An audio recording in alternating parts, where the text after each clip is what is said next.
shall learn to lead in Good morning.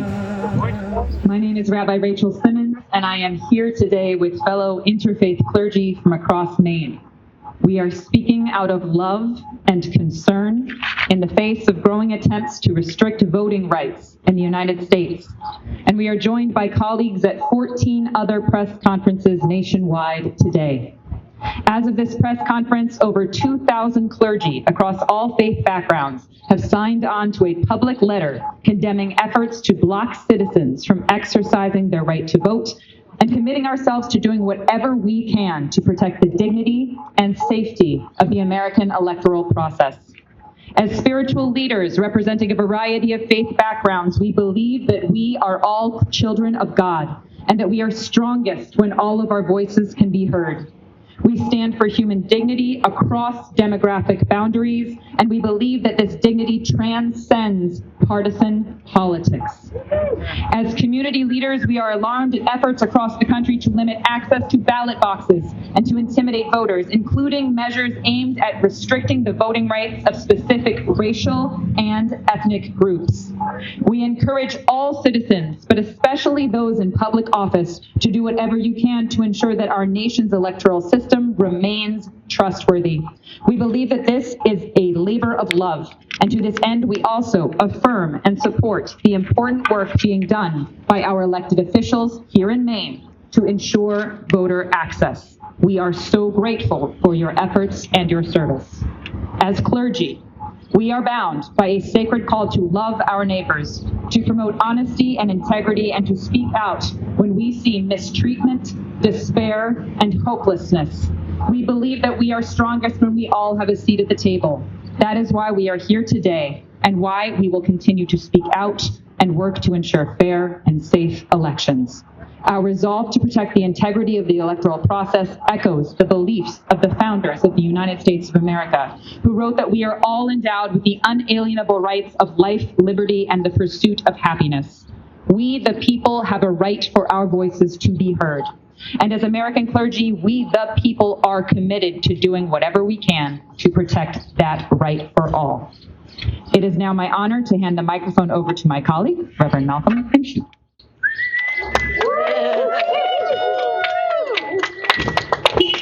Thank you, Rabbi Simmons.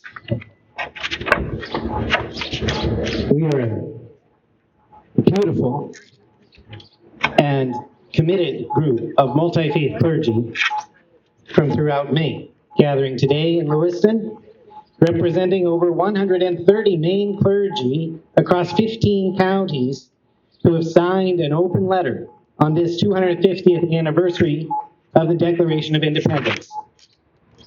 We are faith leaders who serve our local communities, bound by a sacred call to love our neighbors, to promote honesty and integrity, and speak out when we see corruption and despair. We are speaking today 4 months in advance of Election Day 2026, in a time of historic challenges. In the U.S., we believe it is the right of the people to choose the leaders they elect. This is a civic and a spiritual value we hold. We believe it is the right of the people to choose the leaders they elect. Yet across the country, we see alarming attempts by the federal administration to interfere in the process of free and fair elections. We see a coercive pattern to deny voting rights, to limit voter access, and to subdue voter participation, including by means of harassment and threats. Some specific examples today that are brought to you by faith leaders across this country. We're alarmed at the overreach of federal officials who have no legal role in the election process, demanding access to state voter rolls like in Minnesota.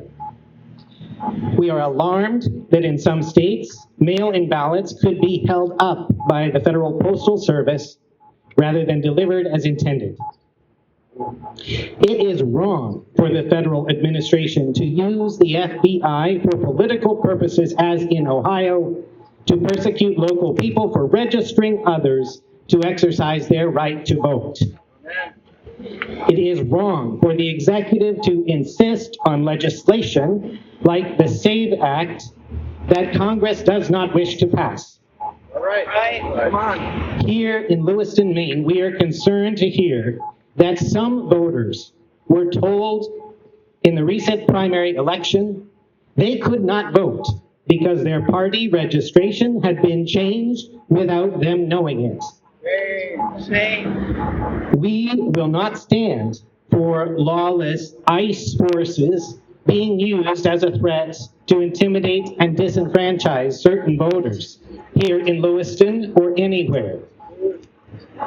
These violations show a pattern of misconduct that is heartbreaking to faith leaders who serve our communities across race and creed and across political parties. We believe we are stronger together, and we believe every vote is sacred. We invite and expect our neighbors to answer the moral call, to join us in insisting that every vote counts, and to protect the election by resisting attempts at federal interference. Thank you. I'm looking for Reverend Faber. I am Reverend Fedra Bond. I'm with Interfaith Ministers of New England. I am also a member of Common Defense, a national veteran organizing group. We believe that authoritarianism is dangerous to this nation. If you are a veteran in the state of Maine, join us in Maine Veterans Alliance. Not only am I an Air Force veteran, I am also an Iranian American. I was born in Tehran. I am literally a child of American foreign policy. I don't need someone to tell me what authoritarianism and what a theocracy looks like. I don't need someone else to inform me of what oppression looks like, because this history just keeps repeating itself over and over. So we are here to prove that the voice of the people is powerful and important. We stand for that. If your vote didn't matter, they would try to keep you from doing it. Voting is important. Everyone's civic duty is to be at those booths, voting for a democracy.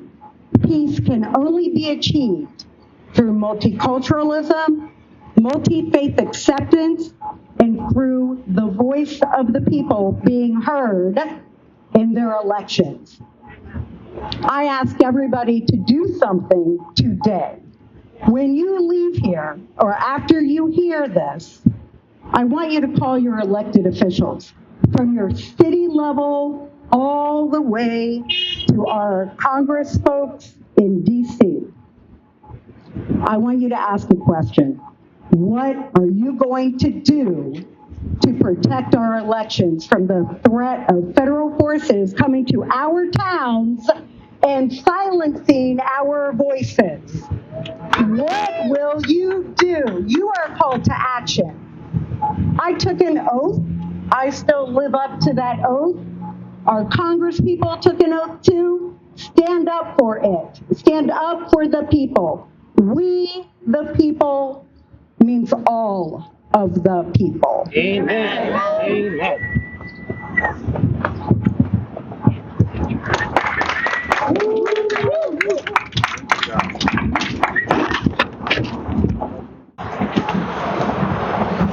I'm the Reverend Dr. Jody Cohen Hayashida. I organize Multifaith Justice Maine.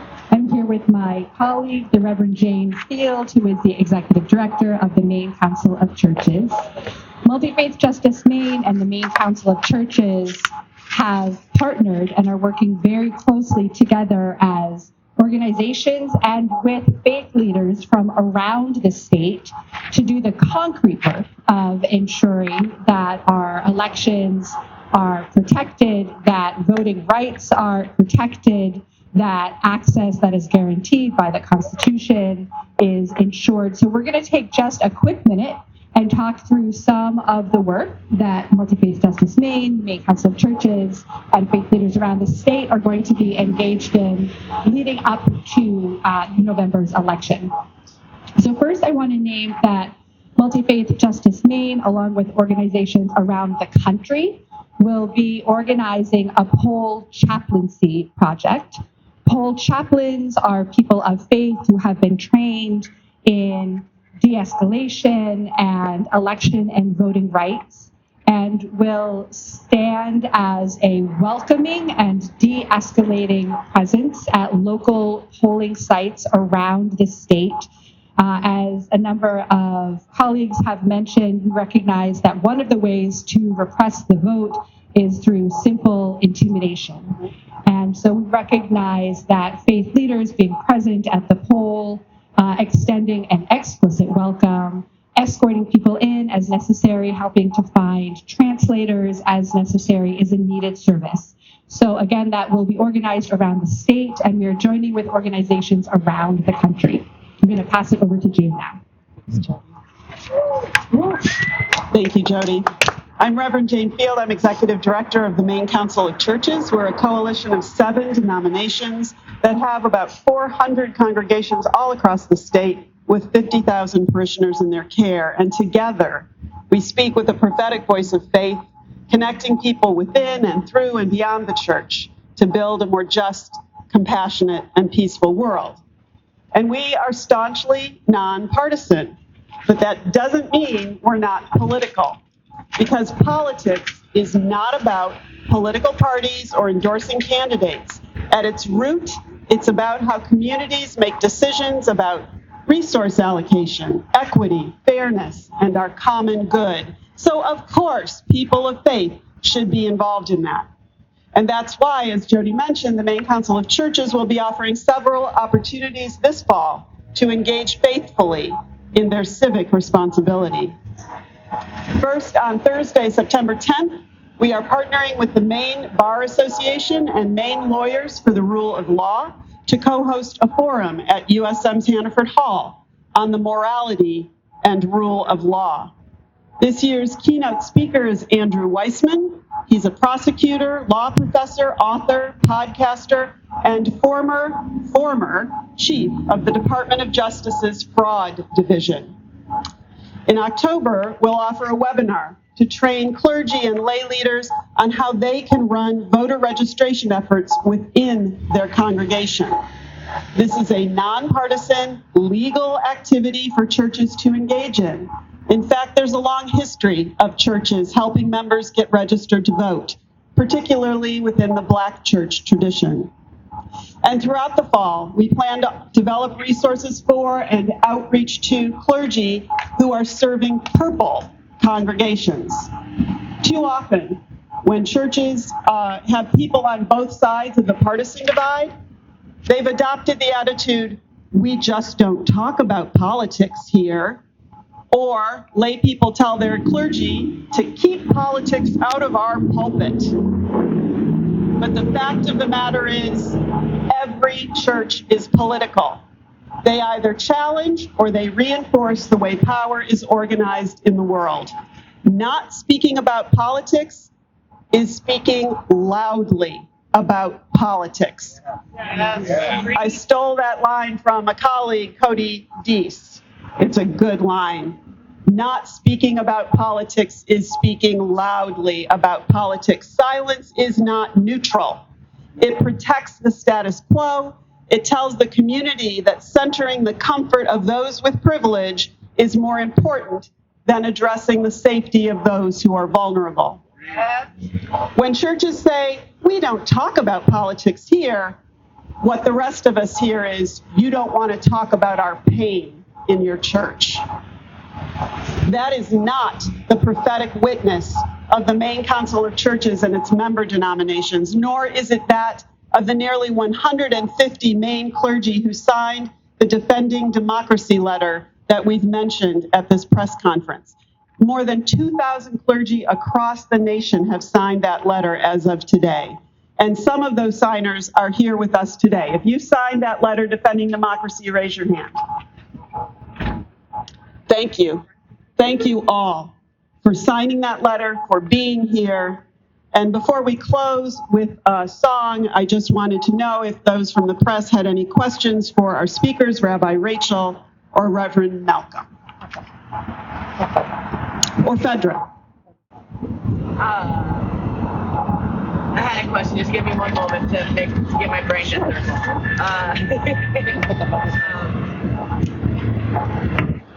So this was a federal, not a federal, but a nationwide thing coming together, not just people in Maine. Was there a specific impetus or situation that caused all of you to come together, or was it just seeing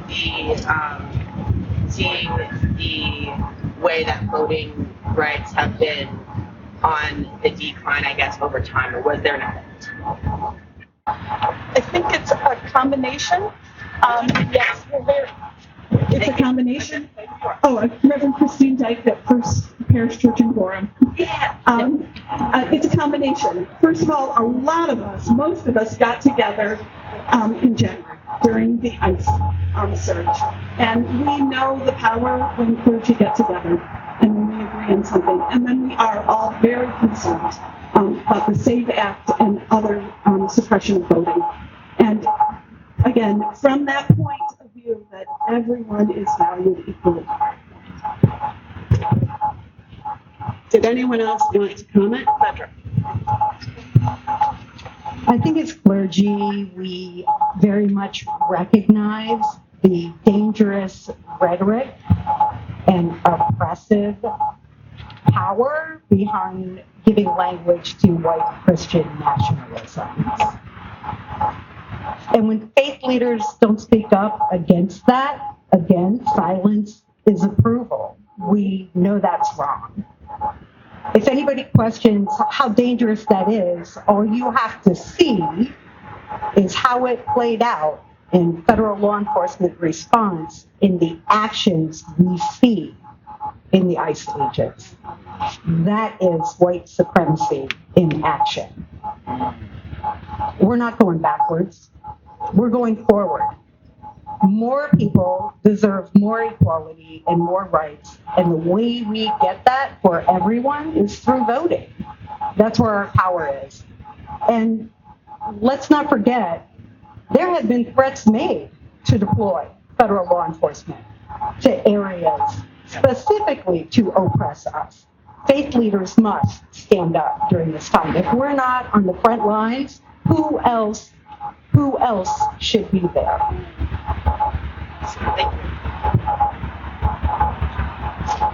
I think we'll close with a song. And before we do, I'll quote one of my favorite faith leaders, Reverend Dr. Jamar Tisby, who said, in the face of everything that you just heard described, silence isn't neutral, and at this time in our history, silence is taking the side of authoritarianism.